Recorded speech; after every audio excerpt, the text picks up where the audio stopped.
Our government-issued textbooks tell us that Christopher Columbus discovered America in 1492. The dictionary says to discover means to learn something unknown. But the tens of millions of indigenous Indians would certainly contest Columbus's discovery of anything. Perhaps the occult meaning of discovery coincides with Columbus's occult knowledge of exactly where he was going. Perhaps the word discover means just that, to take the lid off something that has been covered up. Michael Tessarian wrote, "We may fairly agree that the subject of history, as commonly taught, is one of the most boring of all subjects. However, the study of how the subject of history has been manipulated is surely one of the most interesting of all subjects." Jean-Jacques Rousseau wrote, "The falsification of history has done more to mislead humans than any single thing known to mankind." And Voltaire wrote, "History is the lie commonly agreed upon." David Icke wrote, "The Phoenicians were not confined to the Mediterranean and the Middle East.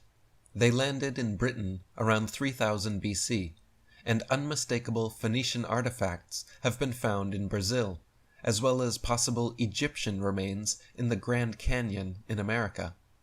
The Phoenicians landed in the Americas thousands of years before the manufactured photo opportunity better known as the journey of Christopher Columbus.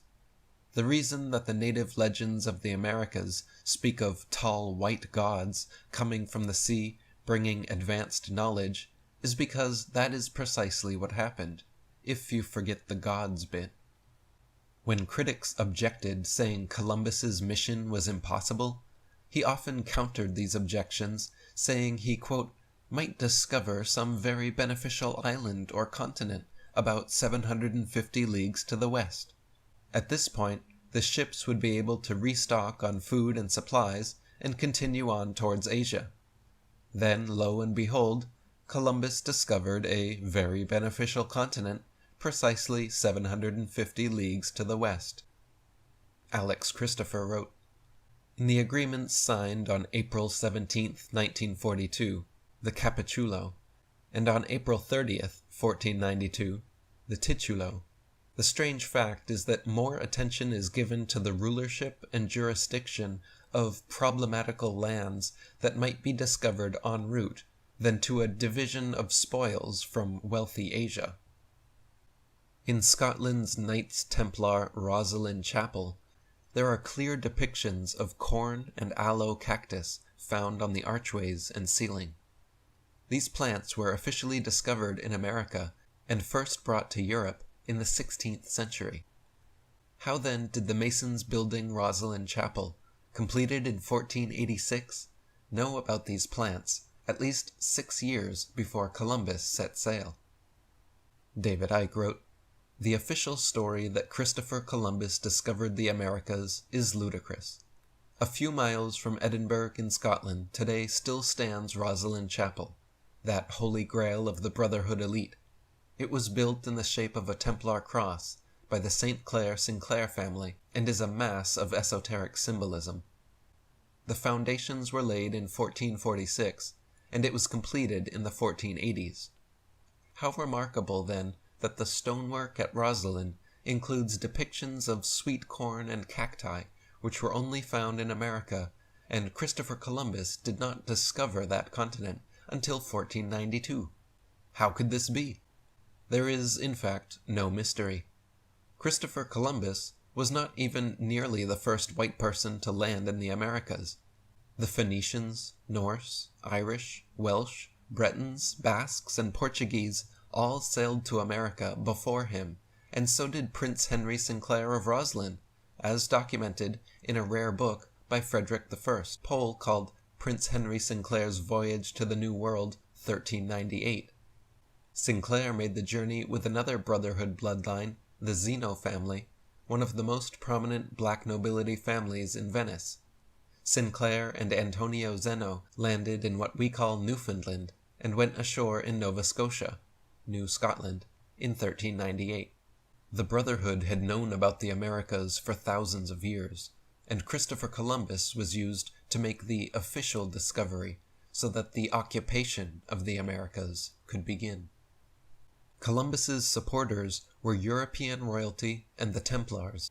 His father-in-law was a former Templar knight, and Catherine de' Medici of the Illuminati bloodline, along with others, financed his voyage. Columbus's 3 ships sailed under the Templars' Red Cross flag, used today by the Red Cross and Switzerland. The royals also sent out fleets of conquistadors and swashbuckling pirates flying the Skull and Bones flag, their orders to rape, kill, and pillage all they could from the New World. Michael Tessarian said, "The Skull and Bones cross used by the secret society comes from the pirate skull and crossbones. They weren't just a bunch of swashbucklers like you've seen in the movies. No, these were agents sent onto the high seas by the British royal family to colonize the Americas." The Knights of Columbus third-degree emblem is a fasces, the fascist symbol. The fasces symbol is an axe supported by bundled reeds, representing the power of the many when bound to one ideal. Interestingly, the fasces is also found at the U.S. Senate, the Colorado Seal, the Lincoln Monument, the Dime, and many other places. The Knights of Columbus seem to be a philanthropic male fraternity, so what does the symbolism mean? Perhaps the hidden history of their namesake, Christopher Columbus, will shed some light. David Icke wrote, "The most obvious symbol of the Brotherhood's intent is the fasces, from which we get the word fascism. You can see it at the bottom of a United States Liberty symbol and in the Congress building. It was a symbol used widely in the Roman Empire, and it consists of rods bound together around an axe. When Columbus first came ashore and was greeted by the Arawak Native Americans with smiles, gifts, and food, he wrote in his log, quote, "They brought us parrots and balls of cotton and spears and many other things. They willingly traded everything they owned. They do not bear arms and do not know them. For I showed them a sword. They took it by the edge and cut themselves out of ignorance. They have no iron. Their spears are made of cane. They would make fine servants. With 50 men, we could subjugate all of them and make them do whatever we want." From the very outset, Columbus was writing about conquering and enslaving the natives.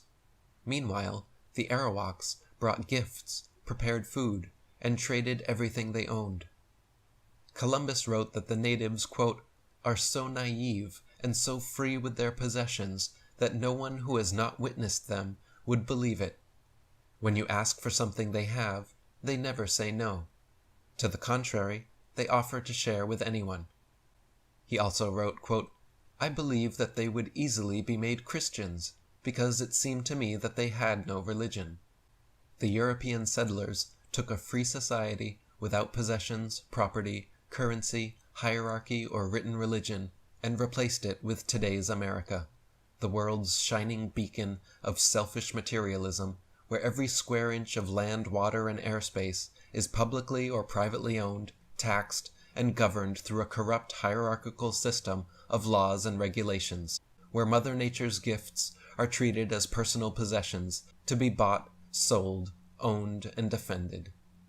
Columbus wrote, "As soon as I arrived in the Indies, on the first island which I found, I took some of the natives by force, in order that they might learn and might give me information of whatever there is in these parts. The information that Columbus wanted most was, where is the gold?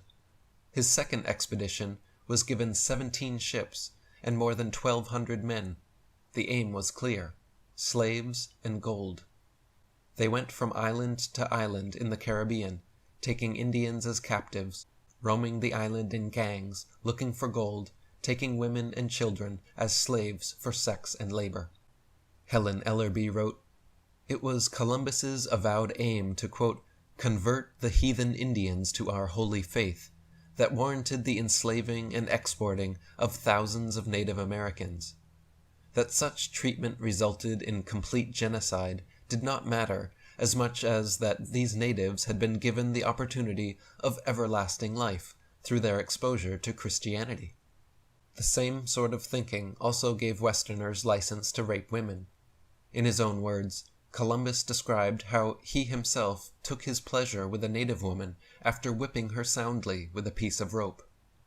By 1508, the settlers were responsible for 3 to 4 million Native American deaths. We are not talking about some guy who accidentally bumped into America looking for a spice trade route to India, but that's what the standardized textbooks continue to tell our children. Columbus, the conquistadors, the pirates, and many pilgrims were hostile and ruthless groups of settlers who were collectively responsible for the deaths of tens of millions of natives. Howard Zinn writes, "The Spaniards thought nothing of knifing Indians by 10s and 20s, and of cutting slices off them to test the sharpness of their blades." Las Casas says, from 1494 to 1508, over 3 million people had perished from war, slavery, and the mines. Who in future generations will believe this? I myself, writing it as a knowledgeable eyewitness, can hardly believe it. Bartolomé de las Casas was a Catholic priest who witnessed the atrocities being committed in the name of God and wrote prolifically denouncing his fellow countrymen. Bartolomé de las Casas sailed to the New World in 1502 and recorded many of the things he saw in his book, The Devastation of the Indies. He wrote, "With my own eyes I saw Spaniards cut off the nose, hands, and ears of Indians, male and female, without provocation, merely because it pleased them to do it. Likewise, I saw how they summoned the chief rulers to come, assuring them safety, and when they peacefully came, they were taken captive and burned. The Spaniards took babies from their mothers' breasts, grabbing them by the feet and smashing their heads against rocks. They built a long gibbet, low enough for the toes to touch the ground and prevent strangling, and hanged 13 at a time in honor of Christ our Savior and the 12 apostles. Then straw was wrapped around their torn bodies, and they were burned alive. When the Spaniards had collected a great deal of gold from the Indians, they shut them up in 3 big houses, crowding in as many as they could, then set fire to the houses, burning alive all that were in them. Yet those Indians had given no cause nor made any resistance. They would cut an Indian's hands and leave them dangling by a shred of skin. They would test their swords and their manly strength on captured Indians and place bets on the slicing off of heads or cutting of bodies in half with one blow. On every island Columbus discovered, he planted a cross, claiming ownership for his Spanish Catholic patrons. He read declarations of God-given rights to the natives' land in a language they couldn't understand, saying, "I certify to you that with the help of God we shall powerfully enter into your country and shall make war against you, and shall subject you to the yoke and obedience of the Church, and shall do you all mischief that we can, as to vassals who do not obey and refuse to receive their lord and resist and contradict him." Perhaps you can understand why the word cretin derives from Christian. Native American chief Hatui was captured and burned alive by the Christians. As he was being tied down, a Franciscan friar urged Hatui to take Jesus into his heart so that he may go to heaven and not hell. The chief replied that if heaven was where Christians went, he would rather go to hell. John Mohawk of the Seneca said, "Christopher Columbus is a symbol, not of a man, but of imperialism. Imperialism and colonialism are not something that happened decades or generations ago, but they are still happening now, with the exploitation of people, dispossessed from their land, and forced out of subsistence economies and into market economies. Those processes are still happening today."